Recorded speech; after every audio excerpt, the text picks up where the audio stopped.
Oke, Ya, krisis hikmah. Oke, udah kelihatan. Jadi, Ya. ya sekarang kita banyak yang sedang mengalami, banyak sekali loh teman-teman. Tapi apakah mereka menyadari kalau mereka menghadapi krisis sekarang? Coba. Makanya kalau ada sesuatu di dalam diri kita yang tidak selaras dengan keinginan Tuhan, berarti krisis. Berarti terjadi sesuatu. Nah sekarang ini ada banyak orang itu yang terjadi adalah pada kata hikmah. Sementara kita semua di ruangan ini kita sudah belajar. Saya welcome dulu untuk siapa ada yang baru ya, Maksima ya, Ibu atau Bapak itu. Shalom ya. Oh iya, temannya Kak Stefanus. Oke, Ibu Maksima, shalom. Maksima, salam kenal ya. Salam kenal ya, selamat bergabung. Baik, jadi kita kembali kepada materi kita, krisis hikmat. Banyak sekali. Padahal saya sudah bilang ya, orang itu secara pengetahuan itu dia akan didrive atau dikendalikan oleh 3 hal. Perhatikan, makanya konsep saya mengajar itu, saya punya konsep dalam hal mengajar. Nah, dalam kita memperoleh pengetahuan, itu ada 3 hal yang kita bisa jadikan sebuah patokan. Pertama, informasi. Yang kedua, kebenaran. Yang ketiga, hikmat. Karena sekalipun kita mengerti kebenaran, tapi bagaimana mengaplikasikan, nah itu butuh hikmat. Seperti lagu tadi. Nah itu, karena di lagu tadi, hikmat yang mengubah hidupku. Perhatikan saudara. Makanya, jangan takut untuk meminta hikmat kepada Tuhan. Kalau kita nggak bisa menutup informasi yang membanjiri, yang tsunami informasi sekarang. Dari medsos, dari media-media yang memang sedang mainstream yang sedang terjadi sekarang, nggak bisa. Apalagi informasi dari teman-teman, di lingkungan. Tapi apa yang kita terima, nah itu yang harus kita sortir. Nah sortirnya dari mana? Kalau kita nggak punya hubungan intim dengan Tuhan, kita tidak konsisten untuk kita melakukan apa yang menjadi bagian kita, mengenali Tuhan secara pribadi, kita akan, bahasa saya ini, tersapu. Ngikut arus. Gampang sekali. Silakan saudara mau beralasan apapun, dengan kata-kata apapun, itu tidak bisa menutupi apa yang di dalam hati saudara. Itu nggak bisa, saudara. Makanya, orang-orang itu, kebanyakan, mereka berpandangan bahwa ada jalan yang disangka orang tuh lurus, tapi ujungnya menuju maut. Nah, kata ujung menuju maut ini kita semua sudah mengerti. Kalau ada hal-hal yang istilahnya membuat mungkin menyakiti orang atau mungkin membuat orang itu tidak nyaman, yes. Masalahnya adalah apakah perkataan yang kita katakan ini didasari oleh hikmat Tuhan apa tidak? Sekalipun dia menegur. Nah, di dalam ilmu komunikasi itu disarankan memiliki hubungan baru bisa ada teguran. Kalau saudara menegur tanpa ada hubungan, nggak bisa, saudara. Nggak akan pernah bisa. Yang ayat terjadi malah kekacauan, chaos. Itu sebabnya banyak orang yang sedang mengalami salah langkah dalam menjalani kehidupan. Banyak. Mereka pikir mereka di tracknya Tuhan. Mereka pikir mereka di dalam aturan-aturan atau perjalanannya bersama dengan Tuhan. Padahal belum tentu. Nah, kalau kita melihat di dalam firman Tuhan, di dalam Alkitab, siapakah tokoh yang paling hebat di dalam hal berhikmat? Ada yang tahu? Teman-teman di room? Siapa yang tokoh paling hebat di dalam? Ya, Pak? Iya, betul. Iya. Betul sekali. Salomo adalah teladan sempurna mengenai hikmat Allah. Tetapi dengan beredarnya informasi sekarang ini, Salomo udah nggak bukan apa-apa lagi. Nah, loh, kenapa? Orang udah nggak mau lagi membaca firman Tuhan, apa yang ingin Tuhan katakan mengenai Salomo di dalam kehidupannya. Tapi orang lebih mengingini informasi apa yang dia terima dari hamba Tuhan mengenai Salomo. Itu yang saya bilang krisis hikmat. Jadi saudara-saudara itu mau mengetahui kebenaran firman dari kata orang yang lebih, dalam tanda kutip, yang lebih tahu, yang sekolah. Padahal kerinduan Tuhan adalah menyatakan hatinya pribadi kepada saudara langsung. Itu kenapa dia harus mati di kayu salib. Itu kenapa tirai di dalam bait Roh Kudus itu, bait Allah itu harus robek, harus terbelah supaya tidak ada perantara. Itu maksudnya. Tetapi seberapa banyak orang percaya, orang Kristen ini mengandalkan hidupnya dari apa kata orang, apa yang dari luar terima informasi untuk pribadi kita. Ini yang harus kita pelajari. Yuk kita lihat bagaimana Salomo menggunakan hikmat yang Tuhan berikan. Dalam 1 Raja 3 ayat 25-28. Cerita ini udah cerita paling populer. Bahkan sekolah minggu senang sekali mendengarkan cerita ini. Kata raja, penggallah anak yang hidup itu menjadi 2 dan berikanlah setengah kepada yang satu dan yang setengah lagi kepada yang lain. Ini kan terjadi ada kekacauan di situ, di mana ada seorang bayi yang diakui oleh ibu yang bukan ibu kandungnya. Dan satu ada ibu kandungnya, ibu yang benarnya. Ada 2 orang ini berseteru mengenai anak siapa ini. Ayat 26, maka kata perempuan yang empunya anak yang hidup itu kepada raja, sebab timbullah belas kasihannya terhadap anaknya itu, katanya, ya tuanku, berikanlah kepadanya bayi yang hidup itu, jangan sekali-sekali membunuh dia. Tetapi ibu yang satu, tetapi yang lain itu berkata, supaya jangan untukku ataupun untukmu, penggalah. Dari 2 cerita ini, dari tadi ayat 25-26 ini, sampai di kata-kata penggalah, ibu sudah tahu 2 karakter ibu ini. Dari baca firman kita sudah tahu. Itu kita sudah tahu. Tetapi raja menjawab, katanya, berikanlah kepadanya bayi yang hidup itu. Jangan sekali-kali membunuh dia. Dia itulah ibunya. Ketika seluruh orang Israel mendengar keputusan hukum yang diberikan raja, maka takutlah mereka kepada raja. Sebab mereka melihat bahwa hikmat daripada Allah ada dalam hatinya untuk melakukan keadilan. Jadi ceritanya saudara, pada saat Salomo mengangkat pedang itu, begitu pedang waktu diangkat, ya kan raja bilang, penggalah anak yang hidup itu menjadi 2 dan berikanlah setengah kepada yang satu dan setengah lagi kepada yang lain. Itu namanya pedang ataupun golok ataupun apa itu sudah mudah begitu diangkat. Disitulah hikmatnya. Itu hikmatnya, dan hikmat itu jatuh kepada ibu yang benar. Makanya orang-orang benar, kepemilikan itu yang merasa memiliki tadi, itu yang belajar harus dilepaskan. Bahkan seorang ibu dilihat anaknya yang memang sudah mau dibunuh itu, dia bisa melepaskan anaknya. Nah, ibu-ibu yang sudah pernah ikut pengajaran saya, apa arti melepaskan? Mau nggak melepaskan anak kita? Hal yang paling berharga dalam hidup kita, mau dilepaskan nggak? Nah, itu real itu. Makanya dalam cerita Salomo ini ada banyak maksud Tuhan. Tetapi buat ibu yang satu, yang ibu yang palsunya, penggal aja supaya adil. Betul, ada keadilan di situ menurut pemikirannya. Tetapi Tuhan lebih apa?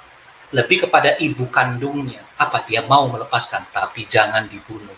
Kenapa? Karena Tuhan tidak menciptakan manusia untuk di bumi hanguskan, untuk dibinasakan. Tuhan menciptakan manusia untuk hidup yang kekal. Makanya manusia itu berharga di mata Tuhan. Kalau saudara belajar terus dengan firman Tuhan, saudara akan mengerti apa kata arti berharga itu. Makanya apa yang berharga buat saudara, itu belum tentu berharga buat Tuhan. Bahkan ibu yang asli, ini anaknya loh, berharga sekali. Tapi oleh karena peristiwa ini, hikmat Tuhan harus turun lewat Salomo. Makanya hikmat itu ada pada hati Raja Salomo. Tetapi waktu mengaplikasikan hikmat Tuhan, baru orang-orang baru tahu. Dari mana kita tahu ada orang percaya yang berhikmat? Dari apa yang dilakukannya. Ibu ini dia dua orang ibu, dia tahu siapa yang berhikmat, siapa yang bukan. Padahal jawabannya tidak salah. Jawaban ibu yang palsu pun tidak salah, dia mau keadilan. Kalau pendekatan kita hanya salah dan benar, saya pastikan pasti salah. Makanya pendekatan kita harus berdasarkan firman Tuhan. Kembali kepada hikmat apa yang saudara terima dari Tuhan. 1 Raja-Raja 4, 29-31, dan saya loncat-loncat saja ayat 34. Dan Allah memberikan kepada Salomo hikmat dan pengertian yang amat besar, serta akal yang luas seperti dataran pasir di tepi laut. Sehingga hikmat Salomo melebihi hikmat segala Bani Timur dan melebihi segala hikmat orang Mesir. Ia lebih bijaksana daripada semua orang, daripada Etan, orang Ezrahi itu, dan daripada Heman, Kalkol, dan Darda, anak-anak Mahol. Sebab itu, ia mendapat nama di antara segala bangsa sekelilingnya. Maka datanglah orang dari segala bangsa mendengarkan hikmat Salomo. Dan ia menerima upeti dari semua raja-raja di bumi yang telah mendengar tentang hikmatnya itu. Kembali kepada berkat itu. Kalau kita hanya memikirkan cara hidup kita hanya kekurangan berkat, makanya saya bilang berkat itu tidak datang di akhir. Tuhan sudah memberkati kita. Bagaimana dia memberkati kita? Dengan dia menyertai saudara dan saya. Dia menyertai orang percaya. Dia menyertai orang yang mengaku bahwa Yesus adalah Tuhan. Dia sertai kita. Nanti embel-embelnya ikut. Makanya Yesus bilang, carilah dahulu kerajaan Allah dan kebenarannya, maka semuanya akan ditambahkan kepadamu. Kata semuanya itu kan apa yang menjadi keinginan-keinginan kita, kata semuanya itu.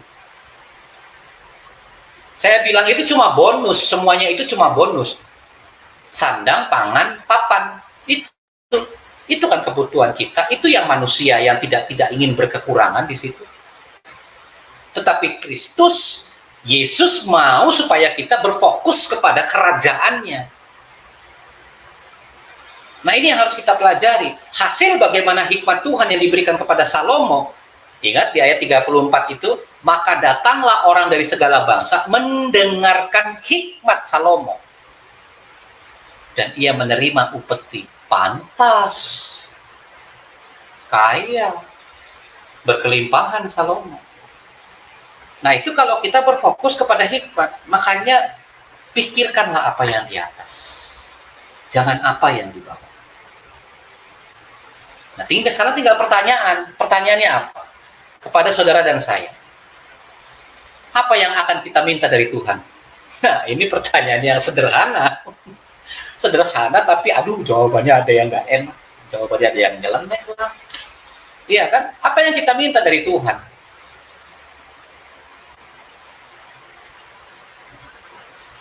Bingung kan jawabnya? Di dalam doa-doa kita kan kita selalu meminta dan meminta. Sekalipun dia ada ayatnya di dalam Matius 7. Mintalah. Waduh, ketoklah, carilah. Nah, itu kan. Memang ada dasarnya, saudara. Nah, pertanyaan sekarang, apa yang akan kita minta dari Tuhan? Nah, kita juga akan belajar juga. Kita akan belajar, ada satu peristiwa di dalam Alkitab. Waktu Yesus menyembuhkan seorang yang buta. Atau di dalam perjalanan ke Yeriko. Di dalam Lukas 18. Lalu Yesus berhenti dan menyuruh membawa orang itu kepadanya. Dan ketika ia telah berada di dekatnya, Yesus bertanya kepadanya. Ini pertanyaan yang aduh sedang banget. Orang Kristen itu senang sekali kalau dengar perkataan Yesus yang ini. Apa yang kau kehendaki supaya aku perbuat bagimu? Nah, itu kan. Jawab orang itu, orang buta ini. Kalau di dalam Lukas dia tidak dikasih tahu namanya ya, nama orang buta yang di gerbang itu ya, Yeriko itu, dalam perjalanan masuk menuju Yerusalem. Nggak kasih tahu nama. Hanya ada namanya itu di dalam Markus 10, namanya Bartimeus. Nah, Bartimeus, Tuhan, supaya aku dapat melihat. Lalu kata Yesus kepadanya, melihatlah engkau. Perhatikan saudara, imanmu telah menyelamatkan engkau. Dan seketika itu juga melihatlah ia, lalu mengikut dia sambil memuliakan Allah. Seluruh rakyat melihat hal itu dan memuji-muji Allah. Makanya saya bilang tidak ada yang salah dalam cerita ini, tetapi kita bisa mengambil hikmah. Kembali lagi, hikmah apa yang terkandung di dalam pembacaan firman ini. Lukas 18:35 dan 43. Kalau saudara teruskan cerita ini, itu ada satu cerita, dia bersambung. Nah, lihat gambarnya. Kalau dari Lukas yang tadi kita baca itu, Lukas 18, habis Lukas 18, Lukas 19. Nah, cerita Bartimeus itu di dalam Lukas, itu dia menyambung kepada Lukas 19. Siapakah dia? Sakeus. Iya, ini Sakeus. Sakeus, kita baca Lukas 19 ayat 1 sampai 6. Yesus masuk ke kota Yeriko dan berjalan terus melintasi kota itu. Di situ ada seorang bernama Sakeus, kepala pemungut cukai, dan ia seorang yang kaya. Ia berusaha untuk melihat orang apakah Yesus itu. Tetapi ia tidak berhasil karena orang banyak, sebab badannya pendek. Sakeus, kan ada lagunya itu sekolah minggu, waktu kita sekolah minggu. Maka berlarilah ia mendahului orang banyak, lalu memanjat pohon ara untuk melihat Yesus yang akan lewat di situ. Ketika Yesus sampai ke tempat itu, ia melihat ke atas dan berkata, Sakeus, segeralah turun, sebab hari ini aku harus menumpang di rumahmu. Lalu Sakeus segera turun dan menerima Yesus dengan sukacita. Saudara, tinggal baca. Belajar, makanya saya bilang, belajar firman Tuhan itu untuk masuk dalam narasi ceritanya. Nah, yang terbanyak sekarang ini, kita lebih kepada dogma-dogma itu tadi. Salah nggak? Enggak, tidak salah. Sehingga narasi Alkitab itu sudah terdogma dulu. Makanya apa yang menjadi bahasan, apa yang ingin Roh Kudus sampaikan lewat firman Tuhan itu sudah mentok di pemikiran kita. Karena kita sudah punya cerita sendiri. Makanya tidak tergambar narasi firman Tuhan itu. Saya kan sarankan, untuk teman-teman waktu membaca firman Tuhan itu, seolah-olah saudara tuh kosong, nggak punya cerita apa-apa. Dengarkan apa yang Tuhan ingin sampaikan. Saya harap mengerti saudara ya. Makanya itu saya kurang sekali untuk memberikan jawaban pakai ayat ini, pakai ayat ini, pakai ayat ini. Enggak. Milikilah pengalaman saudara dengan ayat itu kepada sama-sama Tuhan sendiri. Semua cerita dalam Alkitab sudah ada kok. Apa yang menjadi kehidupan, kekurangan kehidupan, jawaban kehidupan kita ada dalam firman Tuhan. Bukan ada pada saya. Makanya saya memang betul, saya konselor. Untuk orang-orang yang baru mungkin murtadin, oke, saya masih bisa kasih 1-2 ayat. Tapi selebihnya, milikilah pengalaman dengan Tuhan. Kenali firman Tuhan. Jangan apa kata orang, apa kata hamba Tuhan, apa kata yang sekolah-sekolah itu, terus Anda sudah mentok sampai di situ. Sehingga waktu melihat firman Tuhan, udah males-malesan. Udah tahu ceritanya kok ini kok. Udah tahu kok dapat intinya. Padahal Tuhan belum ngasih apa-apa. Roh Kudus belum mengajarkan Anda apa-apa. Tapi seolah-olah kita tahu. Makanya bedanya Bartimeus dengan bedanya Sakeus itu hanya beda di pengenalan. Mengenali Tuhan Yesus yang pada saat itu Yesus bukan orang sembarangan. Semua orang tahu dia sembuhkan orang. Dia bangkitkan orang mati pada zaman itu, semua sudah tahu. Ada satu orang yang diikuti dengan ratusan orang begitu, itu bukan hal yang biasa saudara. Pada zaman Yesus ya, karena zaman itu kan zaman miskin sekali. Zaman penjajahan, penderitaan banyak di dalam bangsa Yahudi, bangsa Israel. Makanya waktu orang buta itu Bartimeus dia datang, dia mau apa? Dia mau matanya supaya bisa melihat. Tuhan izinkan, oh iya, Tuhan sembuhkan. Tetapi Bartimeus berbeda cerita.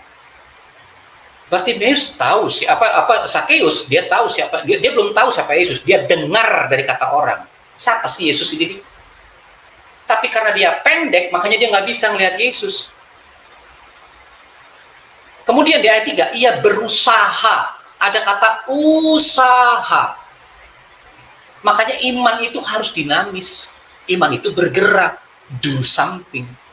Iman nggak statis, iman nggak diam. Dia cuma dengar di dalam telinganya, dia tahu memorinya. Yesus orang Nazaret itu, anak tukang kayu, bla bla bla bla. Tapi dia mau, makanya dia berusaha. Kenapa? Karena keterbatasan dirinya. Saudara kan terbatas untuk mengerti firman Tuhan. Dia belajar, dia berusaha. Kemudian dia berlari-lari. Ini loh yang dipandang oleh Kristus. Ini yang dipandang oleh Yesus. Ujung-ujungnya apa? Dia panjat pohon lah, wong pendek. cuma mau lihat Yesus kok, tapi Yesus melihat hati seseorang. Dia lihat hati. Kenal juga enggak. Langsung dia bilang, Sakeus, turunlah. Sebab hari ini aku mau menumpang di rumahmu. Keren banget. Kenapa dia nggak numpang di rumahnya yang pengemis itu? Duduk bersama dengan dia, tinggal dengan dia, dengan Bartimeus. Enggak kan? Ini yang Tuhan mau sampaikan kepada saudara dan saya. Ada usaha dari kita. Jadi nggak bisa statis. Kita nggak bisa diam. Kita belajar untuk mengenal.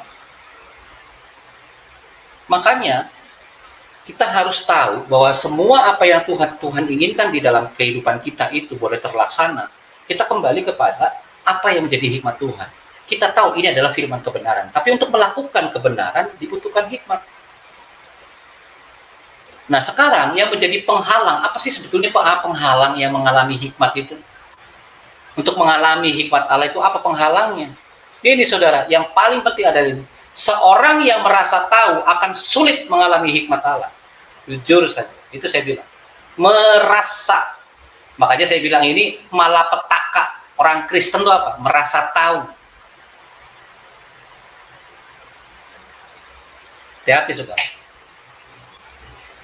Oh udah tahu. Oh cerita itu kan, saya udah tahu kok. Ini maksudnya itu begini. Iya buat lo, buat gua kan enggak. Kan gitu. Makanya setiap jawaban yang Tuhan mau berikan di dalam firman Tuhan itu berbeda. Karena tujuan yang Tuhan tetapkan kepada masing-masing orang percaya berbeda-beda. Itu kenapa berkat itu ada di depan. Tuhan memberkati. Artinya dia menyertai kita supaya berkat itu, yang penyertaan Tuhan itu, dia mau berjalan bersama kita untuk melakukan tujuan-tujuan Tuhan. Itu yang disebut dengan kehendak Allah. Karena ada penyertaan Tuhan. Itu maksudnya. Cuma karena diri kita udah tahu, kita udah merasa tahu kok, merasa tahu. Ya kan? Dan saya minta maaf. Anda tidak bisa mencuri kemuliaan Tuhan. Anda tidak bisa menipu kemuliaan Tuhan. Kalau mencuri mungkin buat saya terlalu ekstrim. Kata menipu saja. Makanya kemuliaan Tuhan tidak bisa ditipu. Kualitas kehidupan tidak bisa ditipu.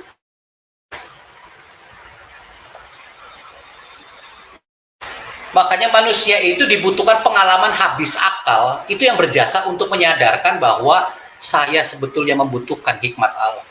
Ya kalau kita butuh hikmat Allah, ya nggak usah berkuar-kuar. Makanya kan harus dibenturkan dulu kan. Manusia itu supaya dia sadar. Sekalipun saudara tahu kebenaran, tetapi untuk melakukan kebenaran itu dibutuhkan hikmat, saudara. Amat sangat dibutuhkan hikmat. Nah, makanya Alkitab mengajarkan kita. Tadi, yang di lagu tadi. Yakobus 1 ayat 5-6. Tetapi, apabila di antara kamu ada yang kekurangan hikmat, hendaklah ia memintakannya kepada Allah, yang memberikan kepada semua orang dengan murah hati dan tidak dengan membangkit-bangkit. Maka hal itu akan diberikannya kepadanya. Hendaklah ia memintanya apa? Dalam ini iman. Dan sama sekali jangan bimbang. Hendaklah ia memintanya dalam iman. Nggak ditulis, hendaklah ia memintanya dalam hamba Tuhan. Hendaklah ia memintanya dalam yang sekolah tinggi-tinggi. Teologi maksudnya. Enggak kok, hendaklah ia memintanya dalam iman. Dan sama sekali jangan bimbang, sebab orang yang bimbang sama dengan gelombang laut yang diombang-ambingkan kian kemari oleh angin. Orang yang demikian janganlah mengira bahwa ia akan menerima sesuatu dari Tuhan.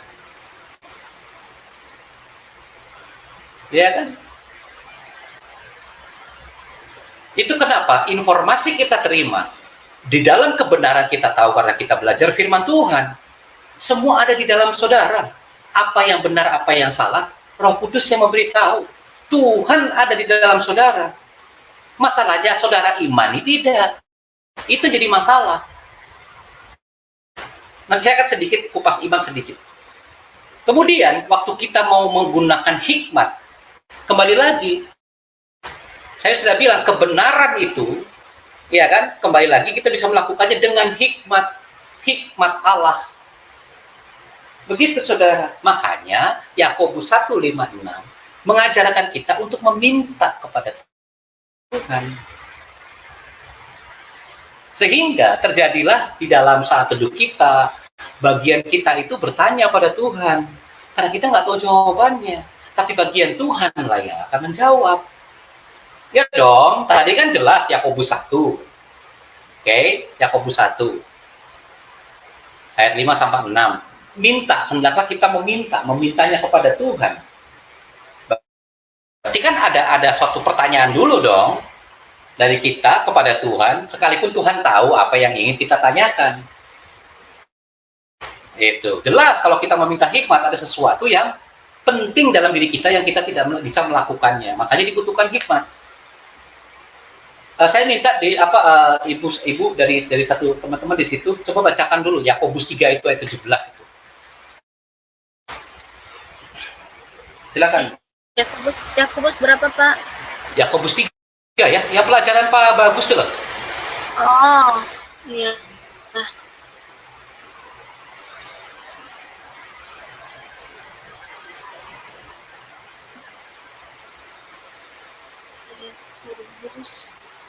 Yakobus 4 kalau salah, Pak Bagus itu. 3. Coba ya kalau Yakobus 3 ayat 17. Yakobus 3 ayat berapa, Pak? 17. 15. 17 Bu. 15 itu ciri-cirinya, ciri-ciri hikmat. udah Pak, krisiknya. berisik kuping. Pendengar. Krisis kuping. Yakobus 3 ayat 17. Tetapi hikmat yang dari atas adalah pertama-tama murni, selanjutnya pendamai, ramah, penurut, penuh belas kasihan, dan buah-buah yang baik, tidak memihak dan tidak munafik. Nah, lihat ya, sudah dijelaskan orang-orang yang dituntun oleh hikmat Tuhan terlihat. Nah, sekarang saya mau supaya saudara bisa belajar, kan saya sudah ajar bagaimana merenungkan firman kan.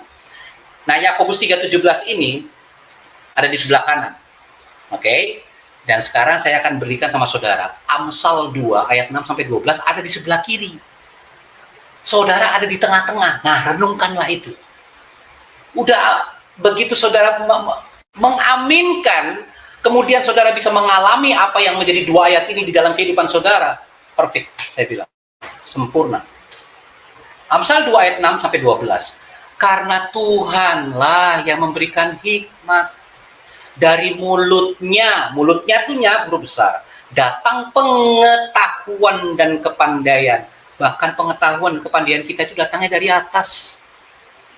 Iya, saya garis bawahi, menyediakan pertolongan bagi orang yang jujur.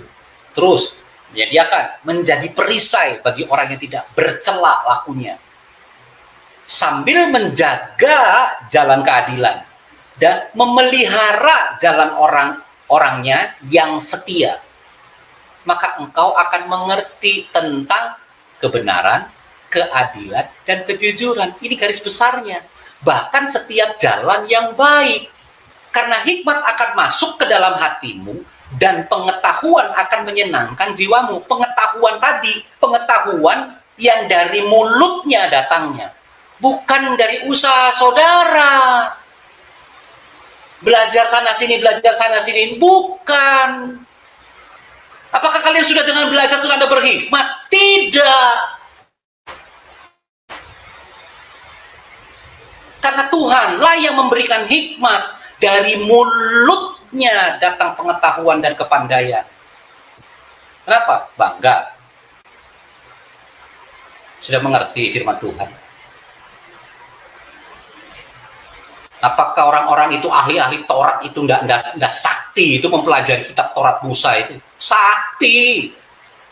Orang-orang Saduki, orang-orang Farisi, lebih hebat daripada orang sekarang. Makanya mereka dibilang Sanhedrin, para pemuka-pemuka agama di zamannya. Kurang apa?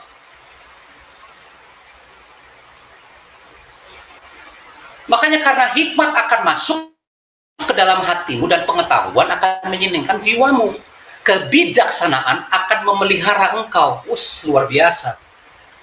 Kepandaian akan menjaga engkau supaya engkau terlepas dari apa? Jalan yang jahat. Ini kan doa Bapa kami toh. Lepaskanlah kami daripada cobaan. Ada kan di dalam doa Bapa kami kan? Iya, Pak. Daripada yang jahat. Iya. Langsung pikiran kita tuh langsung itu sederhana loh. Hanya pemikiran yang sederhana. Karena begitu kita merenungkan apa yang Tuhan katakan, langsung dia connect. Dari orang yang mengucapkan tipu muslihat. Bagaimana kita mengandalkan semua kepandaian pengetahuan dari mulut seseorang jelas-jelas karena Tuhanlah yang memberikan hikmat. Dari mulutnya datang pengetahuan dan kepandaian. Wow. Itulah kalau kita terjebak. Makanya saya bilang, ada tambahan lagi buat dari saya ini. Amsal 2 ayat 6 sampai 12. Coba direnungkan. Kalau hikmat, tadi yang tadi dikatakan sama Ibu Lea tadi, itu yang dikatakan. Apa itu ciri-cirinya hikmat dari atas? Itu ciri-cirinya, saudara. Tetapi waktu saudara mempelajari mengambil ayat yang di dalam Yakobus 3 ayat 17 itu, jelas dong, saudara tidak memihak, saudara tidak mungkin memihak, tidak mungkin munafik. Kemudian dia pendamai, dia peramah. Nah, bagaimana saudara jadi kasar? Bagaimana saudara jadi apa? Menyudut-nyudutkan orang?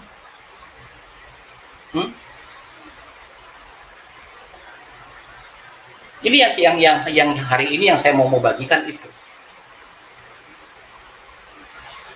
Supaya saudara mengerti, saudara dibangun oleh kebenaran firman. Dan saya sarankan supaya renungkan firman Tuhan. Bukan apa yang kata saya. Makanya saya nggak kasih panjang-panjang. Kata-kata yang saya garis bawahi. Bayangkan kalau Anda berhikmat, dia menyediakan. Kalau Anda berhikmat, dia menjadi perisai. Orang lain nggak bisa ganggu saudara, sorry, nggak bisa. Kenapa? Karena firman Tuhan yang bilang, lewat hikmat kita akan ada perisai dari Tuhan. Terus dia menjaga. Kemudian dia memelihara. Memelihara jalan orang-orangnya, orang-orang yang pilihan Tuhan ya, yang mengaku katanya Yesus Tuhan itu, katanya. Kembali lagi. Makanya kita akan tahu, mengerti tentang kebenaran, keadilan, dan kejujuran. Makanya bahasa saya simpel. Jujur sama diri sendiri aja susah. Mau minta dapat balasan yang jujur. Lah sama diri sendiri aja susah jujur. Nggak mau akui.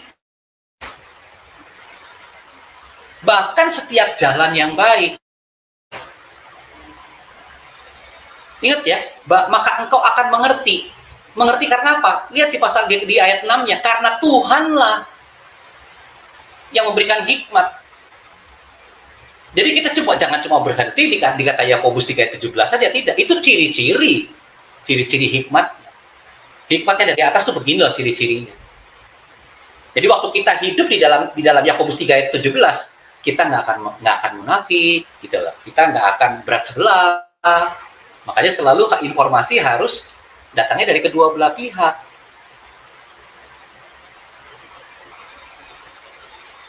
Nggak bisa cuma dengerin apa kata orang, tapi siapa yang bersangkutan, kita juga harus belajar untuk mendengarkan. Kemudian dia pendamai, peramah, itu dia. Tetapi di dalam pribadi, perjalanan kehidupan kita dalam melakukan tujuan-tujuan Tuhan, kembali kepada Amsal 2 ayat 6 sampai 12 ini. Terutama di ayat 6, 7, dan 8. Coba direnungkan, 6, 7, 8 ini. Makanya waktu saya baca, Ia menyediakan pertolongan bagi orang yang jujur. Saya belajar sama diri saya untuk jujur dulu sama pribadi saya. Baru dia menyediakan pertolongan. Lah jujur sama diri sendiri aja susah, gimana mau ditolong? Itu sederhananya begitu. Yang sederhananya seperti itu. Menjadi perisai. Hikmat bisa menjadi perisai bagi orang yang tidak bercela. Lah omongan kita aja udah bikin tersinggung orang. Menyudut-nyudutkan orang. Bagaimana menjadi perisai firman Tuhan, hikmat Allah.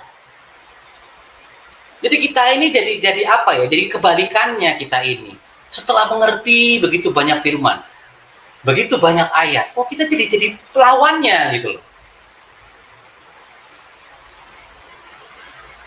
Sambil menjaga jalan keadilan, menjaga ada penjaga, pelindung. Sampai sini mengerti saudara ya? Teman-teman mengerti ya sampai sini ya? Ya, Hanya tadi saya ambil ilustrasi gitu ya. Ada di kanan ya kan Yakobus. Saudara ini aja ilustrasikan aja. Di kanan itu saudara sedang merenungkan Yakobus 3 ayat 17. Nah, sekarang PR dari saya ini sekarang ditambah Amsal 2 ayat 6 sampai 12, terutama di ayat 6, 7 dan 8. Coba direnungkan. Oh, luar biasa saudara. Luar biasa. Nah, sekarang saya akan ajak saudara untuk mengalami hikmat Allah, hendaklah apa nih? Hendaklah kembali kepada memintanya dengan iman. Karena semua yang kita lakukan yang berhubungan dengan kerajaan Allah selalu menggunakan iman. Nah, saya bilang iman itu kacamatanya kerajaan sorga. Gitu. Loh, Pak Yon kenapa bisa begitu? Nah, ada alasannya saudara. Kenapa saya mesti begitu? Ya kan? Ada itu alasannya. Yuk kita lihat. Apa itu iman? Kita lihat aja. Apa itu iman? Apa Pak? Coba Ibrani 11 ayat 1. Ibrani 11 ayat 1. Kan kalau dibacakan lebih afdol. Padahal di screen sudah ada. Saya nggak tulis. Ibrani 11 ayat 1 ya Pak? Iya. Ibrani 11 ayat 1. Saksi-saksi iman. Iman adalah dasar dari segala sesuatu yang kita harapkan. Dan bukti dari segala sesuatu yang tidak kita lihat. Amin. Gitu aja. Ibu lihat screen-nya. Ibu lihat screen-nya sekarang kan. Sengaja kan saya tidak tulis nama ayatnya Ibrani 11 ayat 1. Karena semua orang cuma baca adalah dasar iman adalah dasar dari apa yang kita harapkan dan bukti dari apa yang kita lihat. Dasar ya, kita bicara dasar. Oke, adalah dasar. Nah, dasar ini apa? Makanya saya garis bawahi dasar. Fondasi Pak. Ya, dasar memang fondasi, betul. Tapi kalau kita mengacu kepada firman Tuhan, contoh ya. 1 Korintus 3 ayat 11. Coba lihat. 1 Korintus 3 ayat 11.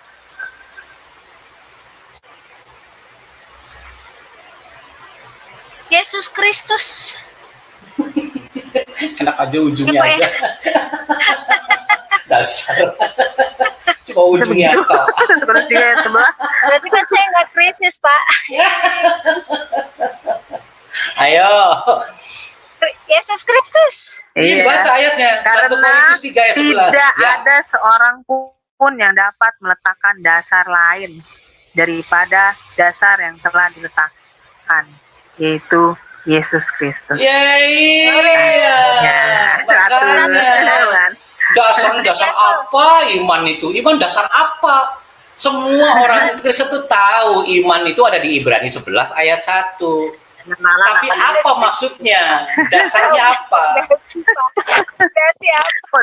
Udah nggak ada lain sudah. Makanya kenapa Yesus disebut batu penjuru? Ya kan? Iya. Dasarnya tuh Yesus Kristus. Dari apa yang kita harapkan. Iya. Nah, bicara bukti dari apa yang tidak kita lihat. Pertanyaannya sekarang, siapa di sini yang bisa melihat kerajaan sorga? Yesus. Enggak, saya tanya, Ibu Ana pernah lihat kerajaan sorga? Belum Pak.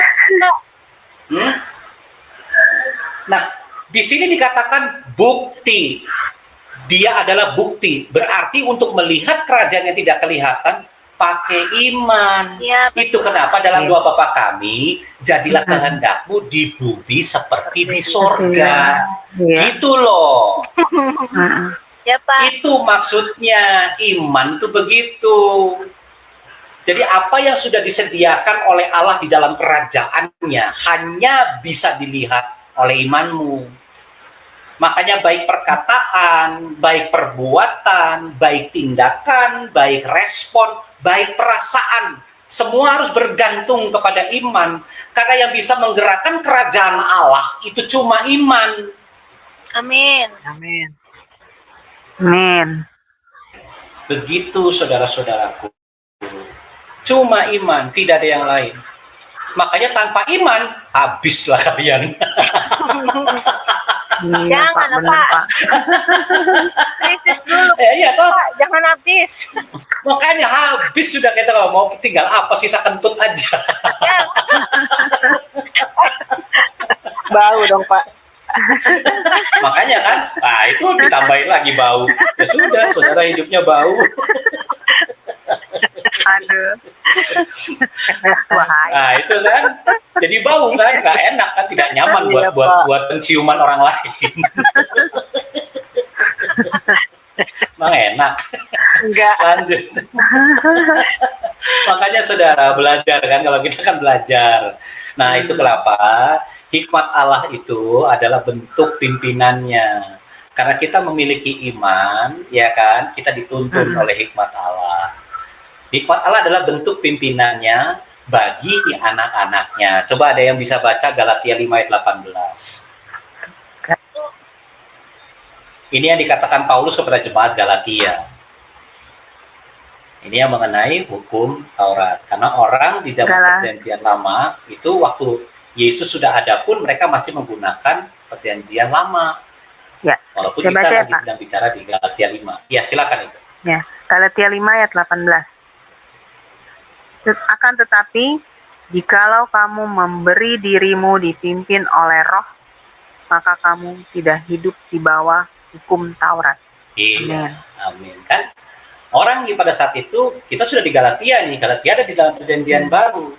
Tetapi kita juga harus memaklumi bahwa disinilah, ya itu yang saya bilang, waktu saya pernah tanya sama Pak Diki Gadas itu, ada sebuah transisi. Jadi Alkitab itu punya narasi, saudara. Narasi Alkitab itu, kalau kita lihat secara general, secara keutuhannya, keseluruhannya, Alkitab itu ada 4 narasi. Yang pertama mengenai penciptaan, yang kedua mengenai kejatuhan, yang ketiga mengenai penebusan. Nah, dari kejatuhan, dari mulai Kejadian 3 sampai Maleakhi, itu yang disebut dengan kejatuhan. Karena begitu masuk di dalam perjanjian baru, masuklah kita di dalam narasi penebusan. Gitu. Karena di dalam perjanjian lama, dari kitab Kejadian sampai Maleakhi, itu adalah janji-janji, nubuatan-nubuatan untuk yang dinubuatkan nanti. Gitu. Nanti di dalam apa? Penebusan. Kan mereka sedang menunggu. Makanya waktu setelah manusia jatuh ke dalam dosa, mulailah perjalanan itu. Kejatuhan semua di situ. Tetapi ada narasi yang disebut dengan penebusan. Yesus Kristuslah sebagai penebus. Dari setelah penebus itu, narasi yang ketiga penebus, mulailah kepada narasi yang terakhir, namanya kemuliaan. Begitu Alkitab itu dibacanya. Itu saya juga baru mengerti nanti setelah 5 bolak-balik, setelah 6 kali, 7 kali bolak-balik, baru saya bikin sebuah narasi sendiri. Apa sih Alkitab ini? Itu. Oh, ternyata seperti ini. Ada satu ayat lagi, Roma 8 ayat 14. Roma 8 ayat 14. Silakan, Bu. Roma 8 Halo? ayat 14 ya, Pak? Ya. Iya. Sudah. Roma 8 ayat 14. Semua orang yang dipimpin Roh Allah adalah anak Allah. Ya iya, kalau kita ngaku anak-anak Allah, identitas kita anak-anak Allah, harusnya dipimpin sama roh, masa dipimpin sama pikiran kita, keinginan kita, ngawur. Iya, Pak. Betul Pak, kedagingan Enak kita aja. ya Pak. Ya iya, Really. masa roh Allah menyebalkan. Iya. Bener Pak, bener. Iya. Nah, lihat. Salah masa menyebalkan. Makanya Mark Hankins, ya kan, ini salah satu penulis buku rohani. Jika engkau mendengarkan Roh Kudus, perhatikan saudara, orang akan berpikir bahwa engkau adalah orang yang pintar. Amin. Ya kan? Kalau kita Amin. mendengarkan Roh Kudus tadi, berkorelasi tadi dengan apa, Roma 8 tadi, kita dipimpin oleh apa? Roh. Oleh Roh Allah kan? Mm-mm. Oleh Roh Allah. Ya kan? Artinya kita mau mendengarkan Roh Kudus. Nah, nanti Mm-mm. orang tuh yang lihat tuh. Orang akan berpikir bahwa engkau adalah orang yang pintar. Nah, apa kata firman Tuhan? Nah, sekarang apa kata firman Tuhan? Yuk kita buka Amsal 3 ayat 5 sampai 6. Amsal 3 ayat 5 dan 6.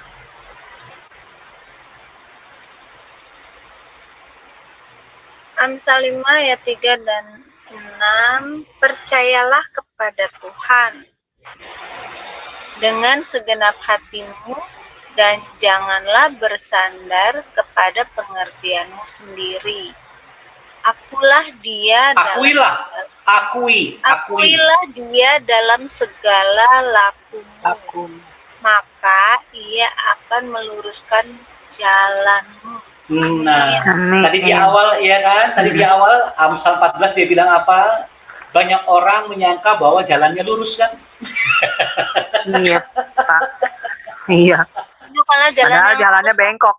Bengkok. Iya. Nah, ya kan? Iya. Nah, Tunjukkanlah jalan yang lurus, Pak. nah itu dia. Pikir orang padahal harus mengakui dia dulu. Jalan yang lurus. Nggak bisa tanpa mengakui bahwa Yesus adalah Tuhan. Nggak bisa. Amsal yang Karena hikmatnya emang dari dia ya Pak. Iya Hikmatnya dari dong, Tuhan. hikmatnya Iya, dari dia, betul sekali. Nah, ini yang kita mau belajar. Ini makanya kan di dalam komunitas di Selasa ini kan kita semua sama-sama belajar. Tidak ada siapa yang lebih hebat, siapa yang lebih tidak ada. Karena Tuhan itu mau memberikan pengertian kepada orang-orang yang mengasihi Dia. Itu yang Tuhan mau. Kita tinggal sedikit lagi kok. Nah, ini yang terakhir adalah Efesus 3 ayat 10. Supaya sekarang oleh jemaat diberitahukan pelbagai ragam hikmat Allah kepada pemerintah-pemerintah dan penguasa-penguasa di sorga. Itu yang saya bilang, iman itulah yang mengerti apa yang Efesus 3 ayat 10 katakan. Karena imanlah yang akan mempraktekkan bagaimana penguasa-penguasa dalam kerajaan sorga akan memimpin kehidupan saudara dan saya. Itu. Jadi saudara harus mengerti bahwa kerajaan sorga itu hanya bisa dilihat oleh iman. Nah, apa yang mau terjadi di dalam bumi seperti dalam doa Bapa kami? Jadilah kehendak Tuhan, jadilah kehendakmu di bumi seperti di sorga. Itu hanya iman yang bisa melakukannya. Tentu saja dengan hati kita yang memiliki hikmat dari Tuhan. Jadi nggak cuma hanya hari ini, saya berharap supaya ke depan, makanya materi sudah saya bagi. Jangan lupa, Yakobus 3 ayat 17 tadi, yuk kita renungkan juga, Amsal 2 ayat 3, ayat 5, 6, dan 7. Sampai ke 13. Tapi yang 5, 6, 7 itu yang aduh itu korelasinya enak sekali itu sehingga kita mengerti. Iya, Nah, itu yang saya mau saudara renungkan. Karena luas sekali saudara, apa yang menjadi jawaban-jawaban dalam kehidupan saudara. Firman Tuhan sudah menjawab, hanya saudara yang nggak punya waktu. Dan tidak mau tahu Pak. Ya, Iya. kembali kepada saudara kalau itu. Iya. Selesai dari saya. Tuhan memberkati. Amin. Ini kalau yang ini Pak, yang Amsal tadi, kalau yang ayat 7, aduh horor banget Pak. Itu dia. Janganlah engkau menganggap dirimu sendiri bijak. Nah itu. Takut Ingatlah Iya. akan Tuhan dan jauhilah kejahatan. Ya, itu dia, makanya hati-hati saudara. Iya. Iya. Hati-hati. Ini nih, Karena memang saya- hikmat itu datangnya saya dari dulu Allah banget ini, Tuhan. Iya. Datangnya dari Tuhan, bukan Iya. bisa dari usaha manusia ya Pak. Hikmat itu Sederhana, datang kan? dari Tuhan. Iya. Sederhana toh, Iya. tapi kembali kepada hikmat. Itu tadi kita kembali kepada hikmat. Jadi kita berdoa dulu, kita tutup Iya. materi ini.